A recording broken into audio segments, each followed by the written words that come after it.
کیا سر اور اسلامی ممالک جو ہیں جن کا بھی ذکر کرتے ہیں مسعود جعفر صاحب، وہ یکسو ہیں کیا وہ اس معاملے پر؟ کیونکہ چلیں پاکستان نے تو طلاق دے دی 2 ریاستی حل کو، آج وہ کہہ رہے ہیں جب دنیا 2 بلاکس میں بٹی ہوئی تھی، ایک طرف سوویت بلاک تھا، ایک طرف اینگلو امریکن بلاک بالکل تھا، ٹھیک، اور اس وقت ہمارا جو مصر ہے، جو شام ہے، یہ سارے روس کے ساتھ تھے، سوویت یونین کے ساتھ تھے، اس بلاک میں تھے صحیح، اور ان کو اس وقت انہوں نے ایکوپ کیا، ان کو روسی اسلحہ جو تھا، سوویت اسلحہ جو تھا، وہ ان کو فراہم ہوتا تھا.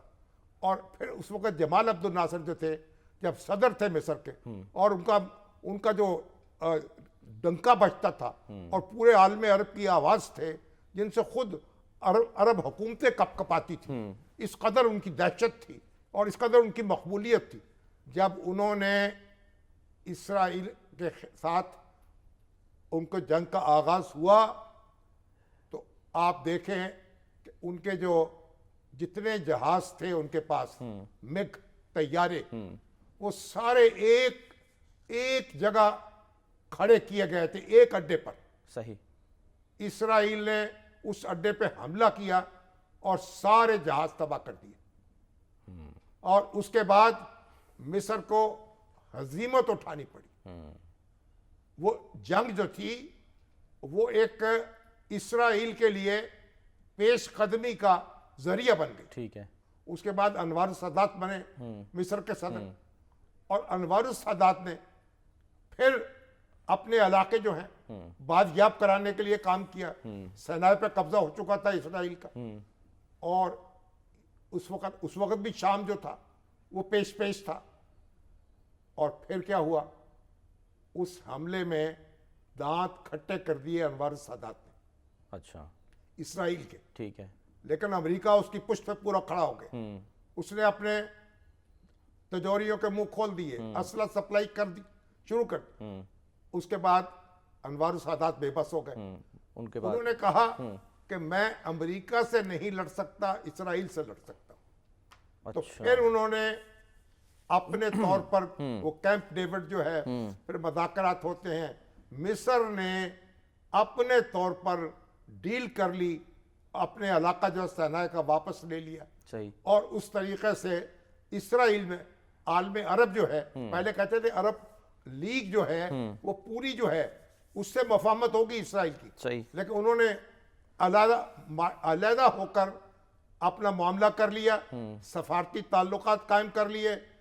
مصر کا سفیر تل ابیب کا سفیر مصر میں. صحیح. آپ یہ بات بتائیے، اس کے بعد پھر مزاحمتی تحریکیں وہ جنم لیں. اس وقت پی ایل او جو تھی وہ بھی ایک نیگوشیٹر سیٹلمنٹ پہ آ گئی. پھر حماس آئی ہے، پھر حزب اللہ آئی ہے، پھر ایران آیا ہے، پھر ایک ریزسٹنس شروع ہوئی ہے. اب اس کا نتیجہ آپ نے دیکھا. تو بات بنیادی ہے کہ امریکہ جو ہے اس کی جو طاقت ہے، جب تک وہ پوری قوت کے ساتھ کھڑا ہوا ہے، ٹھیک ہے، وہ سب سے بڑی رکاوٹ ہے. آپ جنگ کے میدان میں نہیں کود سکتے. آپ کو اپنا پریشر بنانا پڑے گا، ڈپلومیٹک پریشر بنانا پڑے گا، آپ کو سفارتی ذرائع استعمال کرنے پڑیں گے. لیکن اس میں جو مسلم امہ کا لیڈر ہے سعودی مسلم عرب، امہ جو ہے اس کے اوپر اس وقت ساری جو ہے وہ مسلم نگاہیں امہ جو ہے اس کو بھی اپنا پریشر جو ہے. مسلم امہ میں بھی کیا ہوا؟ متحدہ عرب امارات نے تسلیم کر لیا. ہاں جی، ابراہیم اکارڈ، وہ جو ابراہیم اکارڈ شروع ہو گیا. تو مطلب یہ آج ہے، وہ حافظ صاحب کہہ رہے تھے یہ دریا برد ہو گیا، ہو جائے گا دریا برد. اب آپ کو لگتا ہے تو سر؟ ہو گیا ہے، ہاں. لیکن یہ ہے کہ کیسے آپ اسرائیل کا ہاتھ روکیں گے، جنگ بندی کریں گے، اور پھر اس کے بعد اس کو مجبور کریں گے کہ وہ اپنی اوقات میں رہے. یہ ایک بڑا چیلنج ہے. ہم اپنی جگہ جذبات اپنی جگہ ہیں، ہمارے جذبات بھی کھولتے ہیں، ہمیں بھی غصہ آتا ہے. صحیح. ہمیں بھی احساس ہوتا ہے ندامت کا اور ذلت کا. لیکن سوال یہ ہے کہ عملی میدان میں کیا کرنا ہوگا. اصل بات یہ پاکستان کو دوسرے ممالک جو اسلامی ممالک سر، یہ جو تجویز آئی ہے کہ وہ جی مل کر آگے بڑھیں گے، دباؤ بڑھائیں گے تو کچھ حاصل کر پائیں ایس سی او اجلاس جو ہونے والا ہے اس کا فورم ہو سکتا ہے استعمال اس سلسلے میں، جو آج یہ تجویز آئی کہ شنگھائی جی کا اجلاس اس میں کیا کرنا ہے. اس میں آج یہ کہا گیا نا کہ اس فورم کو استعمال کریں. وہاں مسئلہ بے شک وہ اقتصادی معاملات پہ، لیکن آپ یہ مسئلہ وہاں پر اٹھائیں. وہاں پہ یہ ٹھیک ہے، چین بھی آئے گا، بھارت بھی آئے گا. اس کے اندر شنگھائی جو کوآپریشن کونسل ہے وہ تو اس کام کے لیے نہیں بنی ہے کہ تنازعات طے کرے. صحیح. ایک ہو سکتا ہے کہ وہاں کسی قرارداد پر کوئی مطالبہ کر دیا جائے, اور تو اس وقت بھی چین بھی اور روس بھی وہ تو یہی موقف رکھتے ہیں کہ جنگ بندی ہو اور یہ جو نسل کشی کا سلسلہ شروع کیا ہے اسے ختم کیا جائے. تو مگر ایک قرارداد وہاں منظور بھی ہو سکتی ہے, لیکن اس کے لیے عالم عرب کو اور عالم اسلام کو کچھ زور لگانا پڑے گا اور کچھ اپنے آپ کو آگے کوئی سینگ پھنسانے پڑیں گے. ٹھیک ہے. تبھی کچھ کام ہوگا.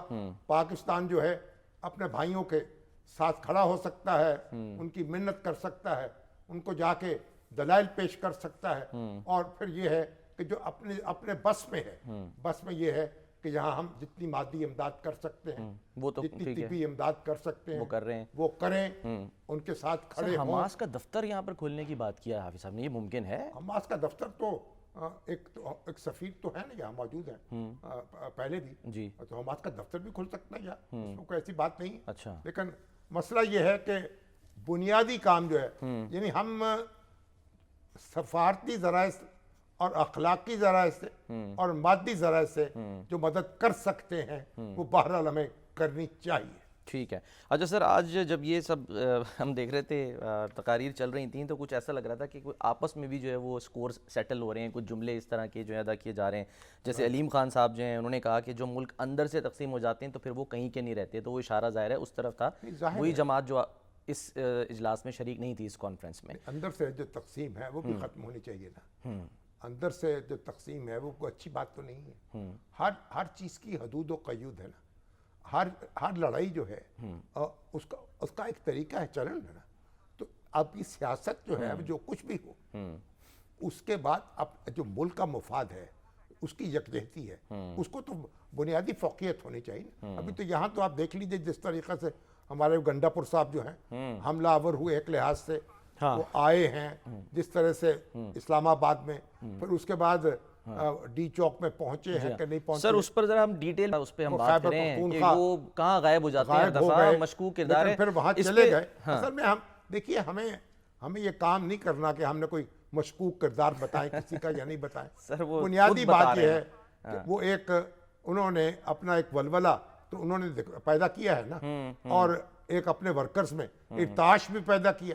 تو اب وہ پہنچے کہ جو ان پر گزری ہے وہاں پر, ان کا تو کہنا یہ ہے کہ میں وہاں کے پی کے ہاؤس میں تھا اور وہاں سے میں وہیں بیٹھا ہوا تھا. ٹھیک ہے سر, اس پہ آتے سر میں ایک تو یہ بنیادی بات یہ ہے کہ ایک صوبے کا وزیر اعلیٰ جو ہے وہ اس طریقے سے کسی یعنی دارالحکومت میں آئے, یہ بھی کوئی مناسب بات نہیں ہے. ٹھیک ہے. اور اگر پھر اس کے پیچھے پولیس درپے ہو جائے اور حملہ اور کہے جی وہ کہتے ہیں ہمارا سامان توڑ دیا, چھاپا مارا کے پی کے ہاؤس پہ, یہ بھی کوئی مناسب بات نہیں ہے.